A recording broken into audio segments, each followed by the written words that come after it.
one game away. Blow up. We're playing for something, man. We're playing for something. This gotta mean something to you. It gotta mean something. Everything you got. Everything you got. Let's finish this.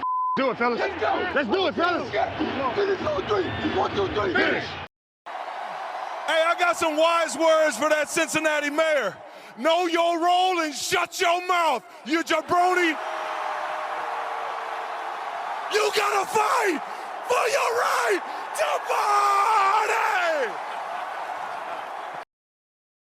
You ready to make history? Come on now. Yeah. You know, there's these two words. And when I say them, people get goosebumps because they know what happens next. So without further ado, free smoke. Look, scared cause I'm drowning in silence with bad thoughts. These days I don't have nothing to say, man, the bag talks. I put in headphones on my driver. Pull up to the spot and give a good dick and Godiva. I can't lie, I'm uninspired. No more pillow talking about nonsense. I only stick around to put some band-aids on my conscience. I don't know why I feel so bad, nigga. That's what we do, no foundation. We don't build no more, we just screw. Half a bottle of Henny, girl, I'm going with the wind. The same niggas say they happy for me, ain't want me to win. So I'm done on my friends. Don't need help popping Coronas and reminiscing. I just call up Big Bro J and say it's time for venting. If I live forever, I hold this hate for some centuries. You don't know how much or how you doing what it meant to me, but motherfuck all that. I don't even offer up the time to make the call back. Stupid Lodo, if they don't get the picture now, man, I crop them out of the photo. I can't relate to my peers. Been doing this shit for years. I'm motivated by fears. I took the wheel and I steer. My sound not dictated by fuck boys in Atlanta. Stay gifted like this album was ghost written by Santa Bars forever, like they decided to throw me under Slammer. Every song's a hit like they picture me underhanders. I could drop a million songs, but they never gon' understand us. Soapbox sermons for niggas never giving chances. Fight our whole lives to get these weak ass advances. Work twice as hard for the shit that they getting handed. And this ain't even nothing we chose, nigga, we branded. Still can't tell why all of these niggas mad at me. I'm trying to get 100 so I can put my team on salary. Give it all to the art, man, I turn my life to a gallery. Man, damn, what a fucked up masterpiece. 1,100 shots and I swear, man, I felt them all. If we ain't even good on our block, man, who can we call? Pre-decline state of mind, we broke crabs in the barrel. Got us fighting our folk, man, this shit just a life of peril. Greatness. Greatness happened? Greatness. Really? You got a chance to witness greatness at its highest order. Skip, what word do I want to use? Was this the crescendo? Was this the zenith? The apex? The denouement? That's a good word. I like that word. That's a good Hollywood word. Every head should bow. Every tongue must confess. John Jones is the GOAT. Now, I already knew this going into the... Well, first off. Welcome back to another episode of Kicking It with Saint. UFC. I do not remember the number. I'll be honest with you. I didn't watch the entire event. I've been tired as fuck this week. Working hella long hours this week. But that is neither here nor there. I did watch the two main events, the co-main event and the main event. You knew I wasn't missing my guy. My favorite fighter all time, John Bones Jones. I was not missing this. I've never missed a John Jones fight. I wasn't about to miss this one. And shout out to, you're going to talk about Jones, and congratulations to Bones on becoming the new UFC heavyweight champion, undisputed heavyweight champion. But shout out to Alexa Grasso for becoming a new UFC undisputed flyweight champion of the world. You see, I got nothing against Valentina Shevchenko. Nothing against her. She was a great champion. She lost that last fight. And it really irked me that they gave her that dub. Like, that's one of the, and I'm okay if people don't agree with me. But and I'm not telling you that I watched this fight any better than you watched this fight. I'm not getting into that. But when I watched, she did not win that fight. And I cannot remember the name of I cannot remember the woman's name at the moment who she faced. But it was the fight where she poked the opponent in the eye on accident. I don't think she won that fight. But they gave her the dub. And that's just so ugly to do. I don't like it when that happened because I understand when fights is close and things of that nature, and you know, you got to be able to knock out the champ and yada, yada, yada. But I don't feel like that fight was that close. Like, when I say close, you could say every fight close. When I say I don't think it was that close, in a sense, I felt like it was some leeway there where her opponent had pulled away on the scorecards. And then when they showed the scorecards, I'm like, what fight did I just watch? And then I was told by somebody who watched the fight, they was like, yo, they probably penalized her because her eye was messed up. I'm like, they penalized her for getting poked in the eye, bro. That is insane. If you watch the Stipe DC fight, I think it was it was the last fight. DC got poked in the eye. Like, Stipe's finger went deep into the DC's eye. If you done ever been poked in the eye, you know how that can immediately obstruct your vision because your eye immediately going to be in pain. And it's going to probably shut your eye. You probably going to have an eye swollen. I don't really think Valentino Shevchenko won that last fight, but nonetheless, you have some of those type of wins in your career. I'm pretty sure you can look at any champion and be like, well, they really didn't win. Sure. Coming into this fight, I don't like picking underdogs. I'm not a fan of picking the underdog in a lot of cases. I'd rather lose with the champion, especially if it's a champion I done watched for a long time. Coming into this fight, I felt like Alexa Grasso. I picked Alexa Grasso to win. The only reason I picked her to win is because I got an infatuation with Mexican-born fighters. For some reason, they are some of the best hand boxing UFC fighters. Brandon Moreno, phenomenal with his hands. And I think when you have fighters like that who just ridiculous hand speed, that can shock a champion that don't also have that type of hand speed. When Moreno fought Davison Figueiredo the first time, it fucked Figueiredo up because he ain't fought nobody with that type of hand speed and is that accurate with the hands. So I felt like if this was going to be a fight that was standing up, Valentino Shevchenko would get caught off guard by the fact that Alexa Grasso was a better stand-up fighter as far as a boxing type of fighter. Plus, Alexa Grasso is known for being able to fight as a boxer. So I felt like she was going to win that aspect. I did not see Valentino. For one, I didn't realize how bigger Valentino Shevchenko was than Alexa Grasso. When I realized that, it made a lot of sense as to why Valentino kept trying to take her down. Alexa Grasso is going to have to learn how to defend takedowns. Because if Erin Blanchfield, the number one contender, I'm imagining, I think she actually ranked number 3. And the one who lost to Valentino Shevchenko ranked number 2. Regardless, though, Blanchfield is phenomenal on the ground. If she get Alexa Grasso to the ground, it's a quick title reign. So Alexa Grasso is going to have to become, for one, Valentino Shevchenko is nowhere near the wrestler that Blanchfield is. So you have to be light years better if you're going to be able to compete with Blanchfield. A wrestler who wants to take you to the ground, who is going to try to take you to the ground for 5 rounds. So Alexa Grasso going to have to, I didn't foresee her winning the fight the way she won. I thought she was going to win via knockout or decision. She ended up winning by a rear naked choke because at one point in time, Valentino Shevchenko in the 4th round tried to do a spinning kick. And bro, Grasso took her back so quick. And they showed the replay after the night was over about how like deep this shit was locked in, this rear naked choke. And she didn't have her arm under the chin. She had it basically on the chin, on the jaw, squeezing the life out of Valentino Shevchenko till she tapped out. When she let go, half of Valentino Shevchenko's face was white and the other half was like red as hell, bro. Like her head was about to pop. Now, some people might be like, bro, how did she tap, bro? It's rigged. It wasn't even. You can always tell the people who actually have never competed in mixed martial arts of any form, who've never had to take up any type of mixed martial arts. And boxing is not just, I don't really consider boxing a form of mixed martial arts. It's a form of fighting. It's a fighting art. I don't really consider it mixed martial arts because there's no submissions in that. Even kickboxing, I don't, and understand a lot of these UFC fighters had those as bases, but it's not really a lot of, I feel like you should always be like, so one of the problems I see with some fighters is they always had a striking base, but they don't have nothing else. So when they come up against somebody who might got a phenomenal jiu-jitsu, Muay Thai wrestling base with great striking, then that become a problem. And so I thought Grasso was gonna win via decision or knockout, but she ended up getting a submission because she was able to take her back.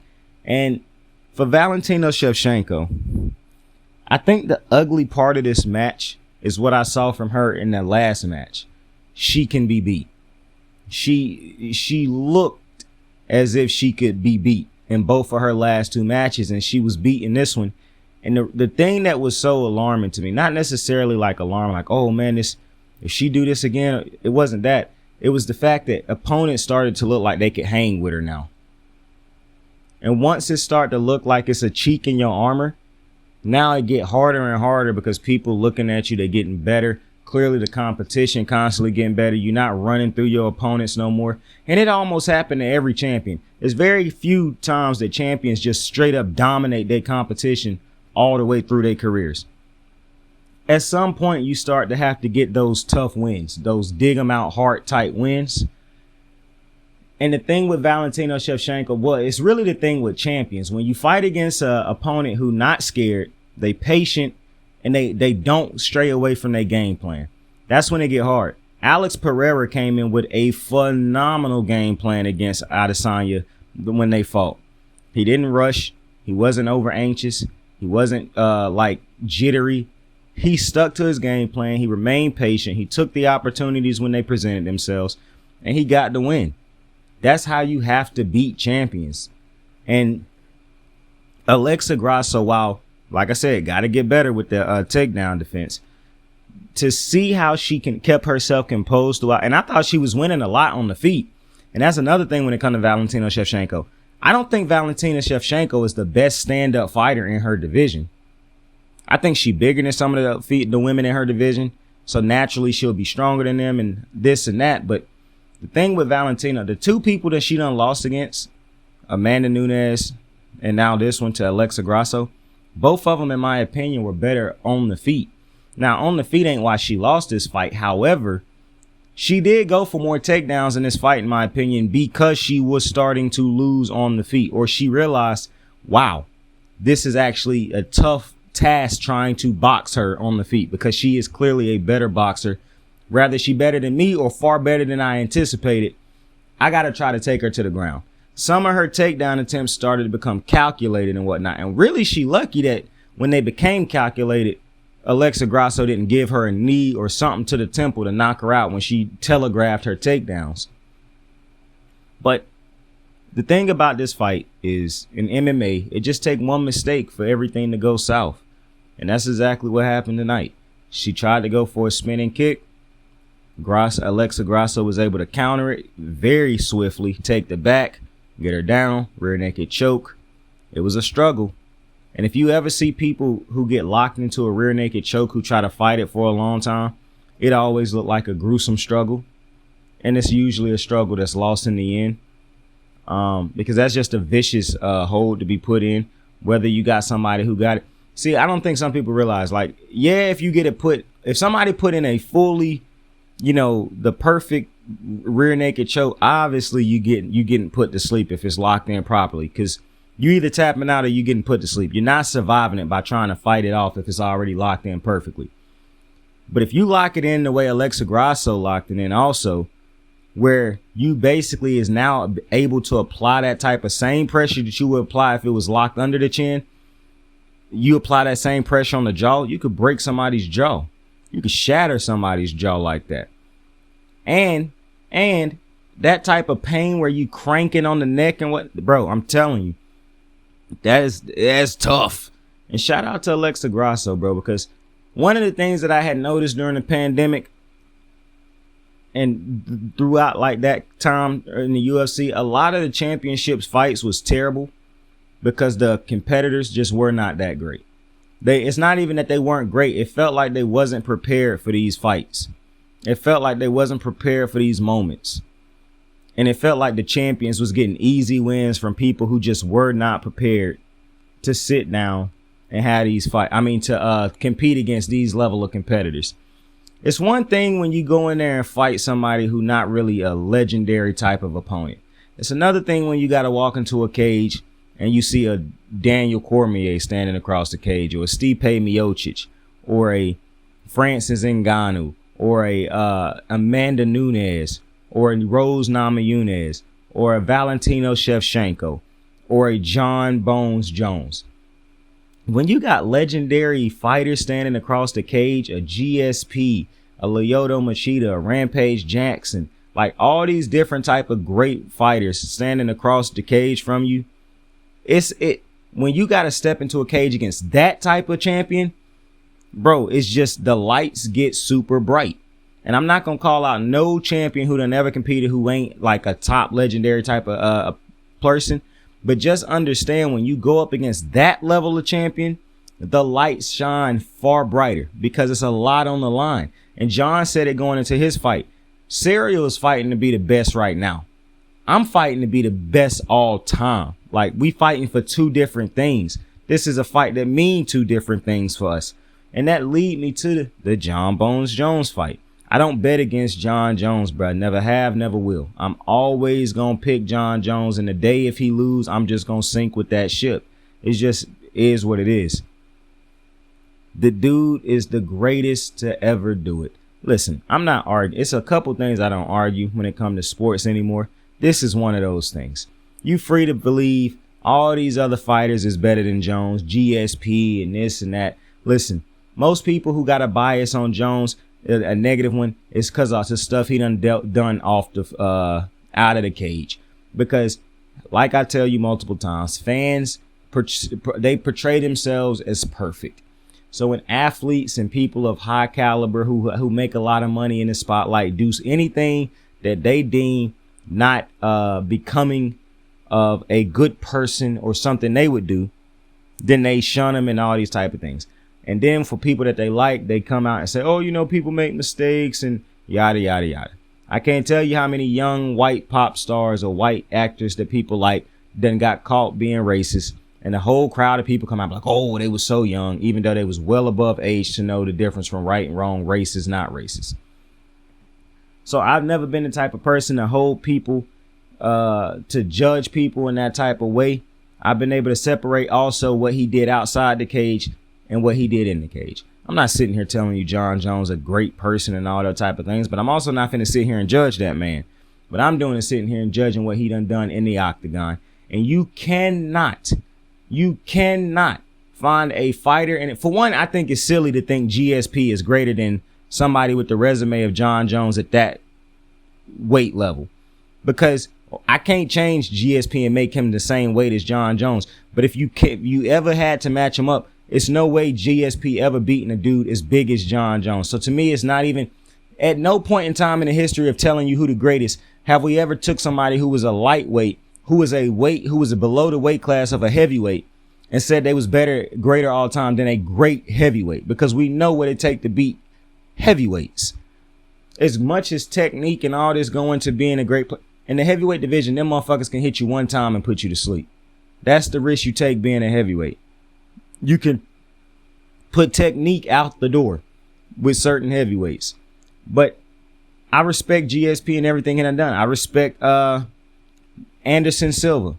They don't have the resume that John Jones have. And they got great resumes. John Jones beat every Hall of Famer on the resume he done beat. Was damn near in their prime when he beat him. And now he done moved up to heavyweight. Took years off, came back, beat Gustafsson. Took years off, came back, beat DC. Took years off, came back, beat Reyes. Took years, still got Reyes down in the dumps. Took years off, came back, and easily beat Cyril Gane, the top heavyweight contender. Easily. The match lasted like 3 minutes. He took him down, made him tap out. The GOAT is back. It took more time him getting into the octagon than him actually when he was in the octagon fighting. Because the GOATs make it look easy. I'm telling you, if you still question the greatest of all time in mixed martial arts, just say you have a bias. because logically it makes no sense to put anybody over John Jones with the resume that this man has accrued. The fact that he ain't never lost a fight. No other man has been able to say they beat John Jones in a UFC fight. None. None of them can go home and tell a story to their grandkids, to their kids, to their wife, to their spouse, to their brothers, their sisters, their mothers, their fathers, and say, I beat John Jones. I made him tap out. I knocked him out. I won by decision. Nobody can say it. You can try to use the dick pills and say, oh, but they were steroids. I even saw this one dude try to say that John Jones was microdosing. And I don't like this one thing that people do. And I'm not trying to be, stereotype one group. But I just see a lot of white dudes do this all the time where they be like, well, everybody on steroids. Yeah, I really don't like that. Trying to diminish people's greatness. And it's weird when people who never participated in the sport say shit like that. Like, you don't have evidence that everybody in the UFC is doing steroids. So I don't think that when you say stupid shit like that, you really realize what you're saying about people. 2, you have never competed in the UFC. You've never been around these dudes. So you saying that to me is just overly ignorant and something that fans get away with doing all the time. 2, John Jones took dick pills or whatever that had his things like that. He never was tested. And now, to the credit, I saw the other dude who was there say, bro, how do you pass every single drug test you ever took? And then boom, you fail one and now you a cheater. Exactly. The man passed every drug test he ever took in his career. He failed one. He knew exactly why. He told you exactly why he failed. It was eventually proven right. But somehow he cheated. That's what happened when you're the greatest and you done beat other people's favorite fighters and they try to find a way to discredit you. Because the fighters all say it. Dana who done watched every fight in UFC history done said it. The man is the GOAT. Rampage Jackson, Rashad Evans, Lyoto Machida, Shogun Rua, Daniel Cormier multiple times, Cyril Gane. Like, the man got a who's list of wins.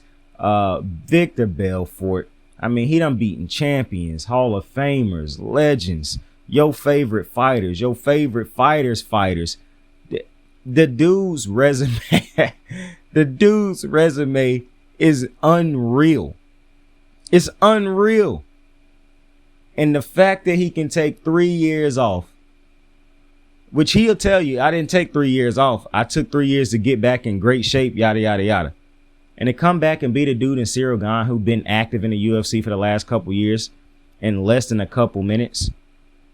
Listen, if you saw Cyril Gane's face after the fight, he was stunned. Like, I cannot believe I just lost this fight and in this fashion. But that's the difference between the GOATs, bro. John Jones is that. Johnny Bones Jones is the greatest UFC fighter to ever do it. Now, I've been saying that for a long time because, like I said, John Jones been my favorite fighter for a long time. So I've been saying that before his DC fights had started. I was saying John Jones was the GOAT for a very long time. If you grew up watching the UFC, it was only a couple people who you thought was the GOAT. One thing I don't like is some of the people who really didn't grow up watching the UFC, who just now getting into it because of the pandemic, and now you just yelling, oh, GSP. Bro, you can't even name half of the opponent's GSP fault. I can legitimately just go off a list of the people John Jones beat, and damn near every single name I'm going to name is a Hall of Famer, a legendary player, fighter who going to be in the Hall of Fame, or just a straight legend who might not be in the Hall of Fame, but we look at it as a legend, like, or who was a big time fighter at the moment or a fan favorite. Like, bro. And the fact that he said he was going to make it look easy, because he broke down Cyril Gane's weaknesses. And I saw him in an interview say, bro, this is not one of the toughest fighters I done ever fought. He was like, bro, I will make this look easy and I'm going to show y'all. He named all the weaknesses. He talked about fighters who he done felt like he fought who was better, stronger than Cyril Gane. And he was right. Listen, bro, when somebody of that caliber break down for you exactly what he's saying, how about you shut the fuck up and actually listen for once in a while? Stop immediately trying to be a hater, saying, oh, he disrespecting his opponent. How about you just listen to what he's saying? And maybe that'll teach you something about the sport instead of thinking you know everything. All right. Just sit down, listen to what he's saying when he's telling you what he's saying. And maybe you can learn something that you could take forward when you watch these UFC fights from here on out. If not, well, keep doing the shit that you're doing. Oh, the UFC rigged. It's just so crazy that you can tell the people who ain't never been in a fight, who talk like they have, but have never been in a fight. Because motherfuckers who done been in fights, bro, who fight, it's no way somebody get wrap your chin up like that, get under your chin, put you in a submission, and you yelling it's rigged. So Cyril Gane was paid to get put in that position. John Jones took a pay to get kicked in the nuts to start the fight. Cyril Gane took a pay to lose to a dude that's been off in 3 years in 3 minutes. Do y'all hear the shit that y'all be saying sometimes? Like, and I understand what it is. You're so mad that the dude that you just picked against, that you don't like with such a passion. Oh, he's a bad guy. I hate him so much. But you got dudes going out dressed like Ted Bundy for Halloween. I'm just trying to make it make sense, bro. Pittsburgh fans rooted for Ben Roethlisberger for a number of years. I'm just trying to make it make sense, bro. But listen, I thoroughly enjoyed this event. Yesterday was my birthday. Today was my little nephew's birthday. Thursday was my little niece's birthday. So a wild couple of days. Gonna be a great weekend with Bones winning. I'm ecstatic about that. And listen, stop betting against the GOAT. Plain and simple. And if you somebody who hate John Jones, who like, oh, he not the GOAT, stay mad, ho. With that being said, I appreciate y'all for joining me on another episode of Kicking It with Saint, man. Tell somebody you fuck with him. Tell somebody you love him. You can be anything in the world. Choose to be kind to somebody today, man. Saint out. I got the moves like hot sauce. Lil' mama taking the top off. I'm laying down getting topped off. After this, she know she getting knocked off. I know she loving the money, so I keep on thumbing and thumbing. She say she horny when she taking shots, so I keep them coming and coming. Now I'm putting dick in her tummy. Scoop her up like I'm raking or something.